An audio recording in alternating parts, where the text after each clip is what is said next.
یہ ویڈیو پوری دیکھ کے جائیے گا، ایک بہت ہی دلچسپ اور سبق آموز میں آپ سے بات شیئر کرنے لگا ہوں۔ اب دیکھیے کہ ایک دن ایک دوست نے 3.5 لاکھ کا موبائل خرید لیا۔ اب اس کے دوستوں نے سبھی نے اسے مبارکباد دی اور کہا کہ ہمیں پارٹی دیجیے، ٹریٹ دیجیے کہ آپ نے 3.5 لاکھ کا موبائل لیا ہے۔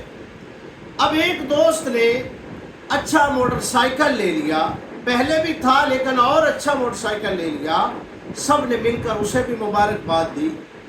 ایک اور دوست تھے، انہوں نے گاڑی لے لی، 60-70 لاکھ روپے کی گاڑی لے لی اور سب نے مبارکباد دی اور ساتھ میں ٹریٹ بھی لی۔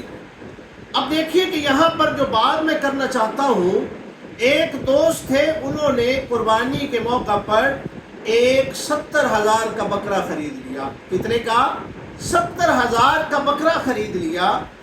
اب سب دوست جو تھے، جو مبارکباد دینے والے تھے، جو 60-70 لاکھ کی گاڑی پہ، موٹر سائیکل پہ، 3.5 لاکھ کے موبائل پہ مبارکباد دینے والے تھے، اب سب وہ کوسنے کے لیے اور اسے خریدنے کے لیے آ گئے۔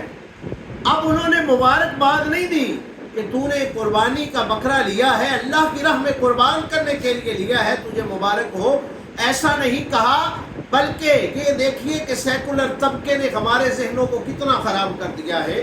اب وہ دوست مل کر کہنے لگے کہ یار یہ 70,000 تو نے برباد کر دیا، تو نے خراب کر دیا، 70,000 کا بکرا لینے کی کیا ضرورت تھی؟ یار تجھے پتہ نہیں کہ تیرے پڑوس کے اندر وہ فلاں جو گھر ہے وہ 3 دنوں سے بھوکا ہے، انہوں نے کھانا نہیں کھایا، ان کے بچوں نے کھانا نہیں کھایا، انہوں نے عید کے کپڑے نہیں لیے۔ اگر تجھے یہی کرنا تھا، اللہ کی راہ میں قربان ہی کرنا تھا، تو تو ان بچوں کو، ان غریبوں کو وہ پیسے دے دیتا تاکہ وہ اپنی قربانی کے موقع پر اپنے کپڑے بنا لیتے، یہ کر لیتے۔ اب دیکھیے کہ میں سبق یہاں پر یہ دینا چاہتا ہوں کہ اب دیکھیے کہ جو اللہ کی راہ میں قربان کرنا ہے، عید کے موقع پر، عید الاضحیٰ کے موقع پر، یہ غریب کا درد جو ہے یہ کہاں سے آ گیا؟ یہ تو پورا سال ہی وہ غریب ایسے ہی تھا۔ جب 60-70 لاکھ کی گاڑی والے نے گاڑی لی تھی، اسے کیوں نہیں کہا کہ یار گاڑی رہنے دے، یہ بھوکے بیٹھے ہوئے ہیں، ان کو یہ پیسے دے دو؟ اس موٹر سائیکل والے کو ہم نے کیوں نہیں کہا؟ اس 3.5 لاکھ کا موبائل لینے والے کو ہم نے کیوں نہیں کہا کہ یار یہ پیسے جو ہے اس غریب کو دے دے، اس بیوہ کو دے دے؟ اگر درد ہو رہا ہے تو آج قربانی کے موقع پر درد ہو رہا ہے، اس کا مطلب یہ ہے کہ درد کوئی اور ہے۔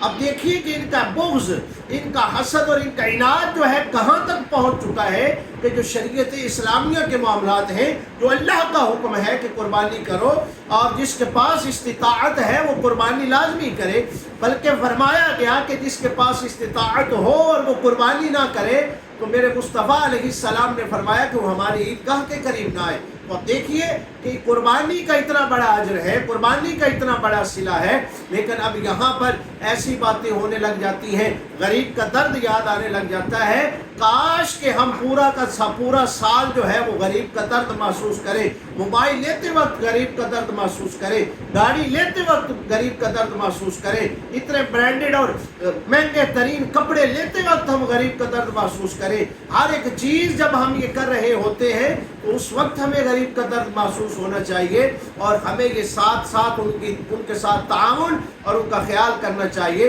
نہ کہ جب ہم عید کا موقع آئے، اللہ کی راہ میں قربان کرنے کے لیے جانور خریدے تو اس وقت ہمیں دکھ ہو۔ افسوس کی بات تو یہ ہے کہ کاش اس وقت بھی یہ مبارکباد دی جاتی کہ یار تمہیں بھی مبارک ہو، تو نے 70,000 کا بکرا لیا ہے، اللہ تجھے اور عطا کرے، اللہ تجھے اور جو ہے زیادہ مہنگا لینے کی جو ہے وہ استطاعت عطا کرے تاکہ تو اور قربانی اللہ کی راہ میں اچھی کر سکے، نہ کہ اس کو اس طریقے کے ساتھ جو ہے وہ ڈی موٹیویٹ کیا جائے۔